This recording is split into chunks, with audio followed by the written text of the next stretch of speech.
धोबी दाव, धोबी पाठ और ढाक ऐसी मारते थे, उनका कोई सानी नहीं था। गुरु जय कुमार जी का अखाड़ा था तो मालवा उस अखाड़े में जाने लगे। देश के पहले एकल पदक विजेता को 48 साल तक इंतजार करना पड़ा और वो उस रेडी पर अपना अर्जुन अवार्ड रख लेते थे। मालवा के पिताजी को कह के अपने पास रख लिया। मालवा पहलवान उदय चंद 9 करोड़ इनाम पाने के हकदार हैं। Hi, welcome to Sports Fit India, and today is Tejpal Dalal with us as a guest, and he also run a scheme खेल बढ़ेगा अपराध घटेगा।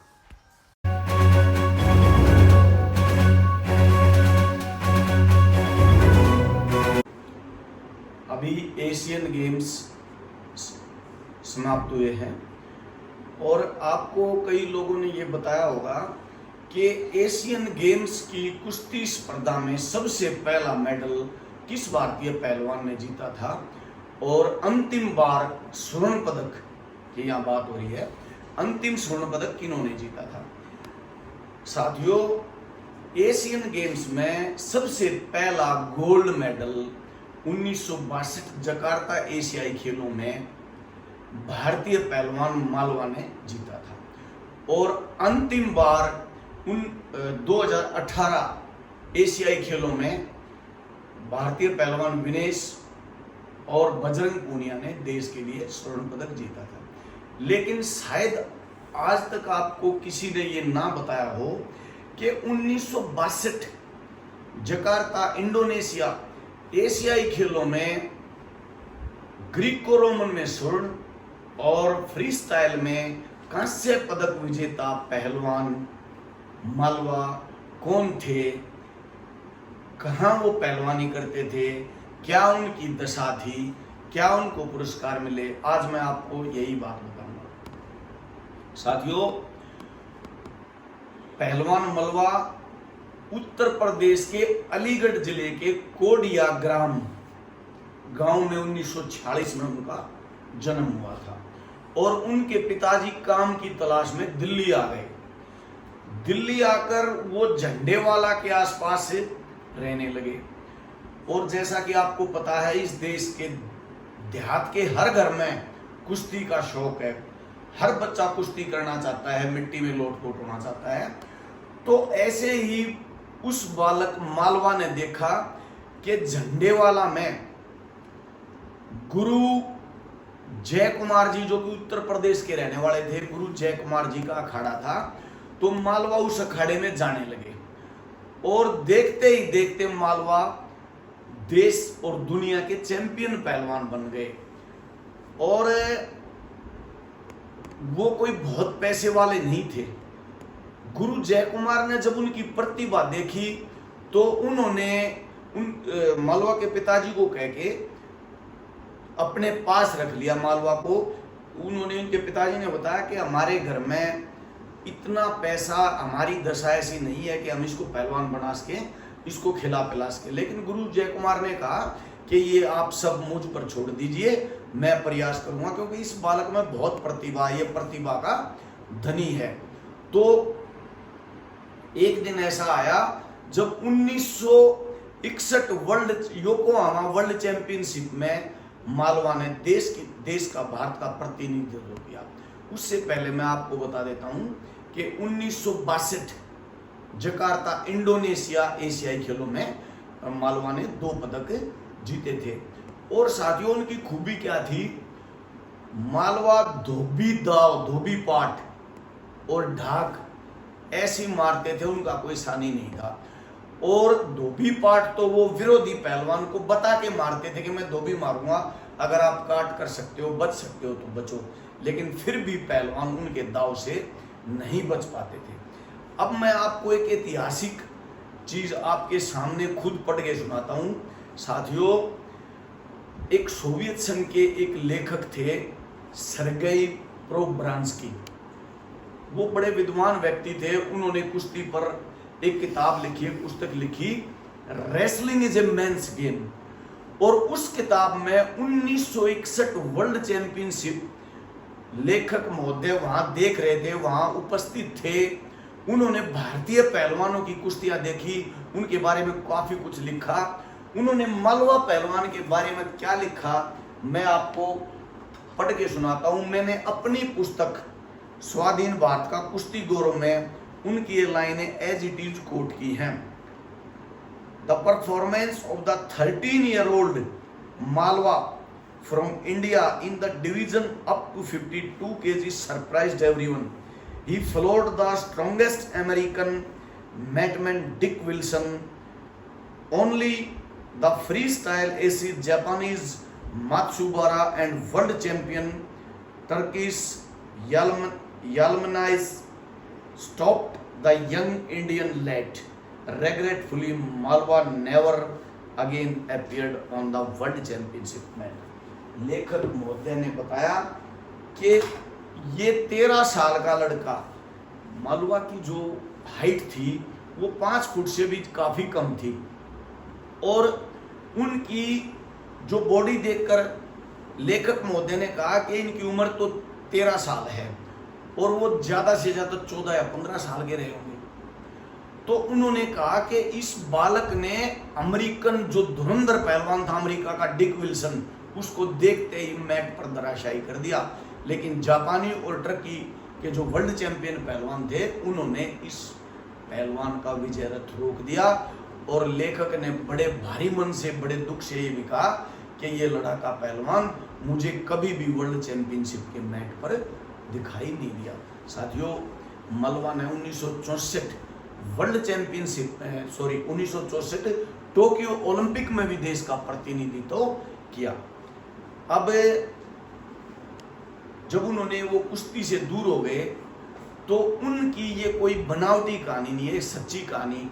वो बड़े गरीबी में जिए और गरीबी में ही वो इस गरजप्रस्त दुनिया को छोड़कर 1990 में चले गए थे। उनकी 6 लड़कियां थी, बड़ा परिवार था और वो जहांगीरपुरी, दिल्ली के जहांगीरपुरी के झोपड़पट्टी इलाके में 25 गज के मकान में अपना गुजर बसर करते थे। उनको पीएनटी में नौकरी भी मिली, लेकिन यहाँ मैं कहूँगा उनकी शिक्षा कम थी, इसलिए वो कभी थोड़ा बहुत नशे के जैसे शराब वगैरह उसके आदी हो गए थे।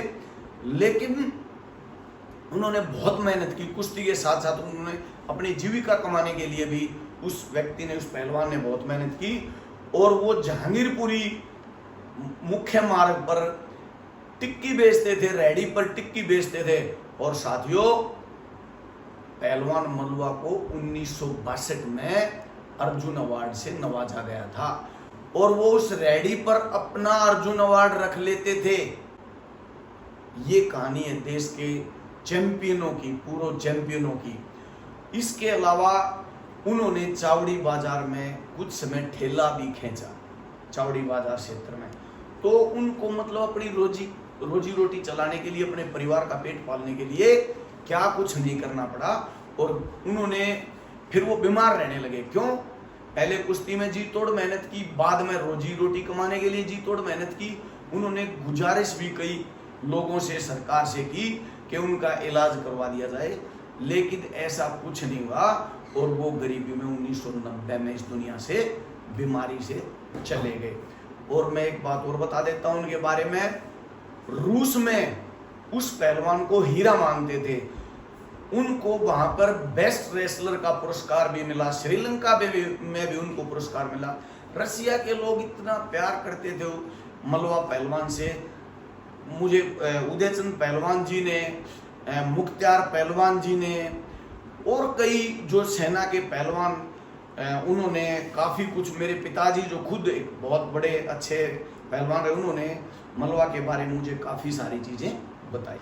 मैं आपको पहलवान मालवा के बारे में और बहुत रोचक बातें अगले अंक में बताऊंगा, लेकिन हम यहाँ एक थोड़ा सा डिस्कशन इस बात पर कर लेते हैं कि आज हम देखते हैं कि चारों तरफ खिलाड़ियों पर अच्छी बात है, पैसे की बरसात हो रही है, खूब पैसा मिल रहा है। लेकिन हमने कभी किसी सरकार ने, राज्य सरकार ने, केंद्र सरकार ने, किसी संस्था ने, क्या हमने ये सोचा है कि हमारे पूर्व जो खिलाड़ी थे उनके साथ क्या हुआ, क्या अन्याय हुआ?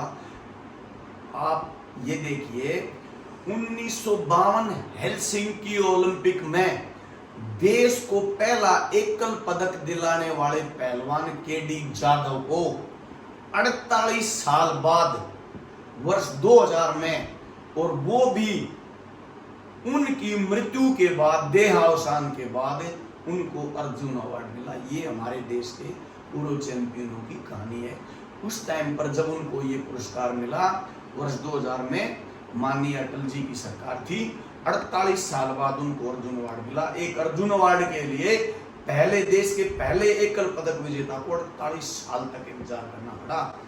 मैं एक बात आपके सामने और रखता हूँ, बड़ी अच्छी बात है, हमारे कई साथी पहलवान जो पहले पहलवानी करते थे, वो बच्चों को फालतू की चीज़ों से दूर होकर कसरत करने की, एक्सरसाइज करने की एक शिक्षा दे रहे हैं। लेकिन क्या आपने कभी सोचा है कि एक साथी जो बिना कोई पदक लिए और सोशल मीडिया के माध्यम से प्रधानमंत्री जी तक, माननीय प्रधानमंत्री जी तक मिल सकता है, पहुंच सकता है, इतना फेमस हो सकता है, तो क्या हम और आप मिलकर जिन हमारे पूर्व चैंपियनों के साथ अन्याय हुआ है, मैं आपको बताऊं, अगर हम आज हिसाब लगाएं तो पहलवान उदय चंद 9 करोड़ इनाम पाने के हकदार हैं और वो जिंदा हैं। और पिछले 10 साल से द्रोणाचार्य पुरस्कार के लिए, पद्मश्री पुरस्कार के लिए वो अप्लाई कर रहे हैं पिछले 10 साल से, लेकिन पता नहीं क्यों उनकी एप्लीकेशन पर विचार हो रहा है या नहीं। साथियों, इसी प्रकार मैं आपको एक और चैंपियन, क्या आप सोच सकते हैं कि जिन्होंने कितने अर्जुन अवार्ड हिंद केसरी पहलवान देश को दिए, जिन्होंने हिंदुस्तान की कुश्ती को पलट कर रख दिया, मास्टर चंदगीराम की बात कर रहा हूं मैं। मास्टर चंदगीराम जो इतने बड़े गुरु थे और उनको द्रोणाचार्य अवार्ड नहीं मिला, क्या ये न्याय है? ऐसे हमारे और बहुत गुरु खलीफा हैं, महाराष्ट्र के कई हमारे कोच हैं, जिनके लिए हम ऐसा प्रयास करेंगे। लेकिन ये प्रयास तब सफल होगा कुश्ती से जुड़े हुए व्यक्ति, अगर आप ये समझते हैं कि केडी जाधव की तरह से मास्टर चंदगीराम, उदय चंद और अनेक बहुत से खिलाड़ियों के साथ अन्याय हुआ, तो आप उनको देश और दुनिया के सामने, देश के सामने लाइए, ताकि उनकी बात वहां तक पहुंचे जिस पुरस्कार के वो हकदार हैं। धन्यवाद।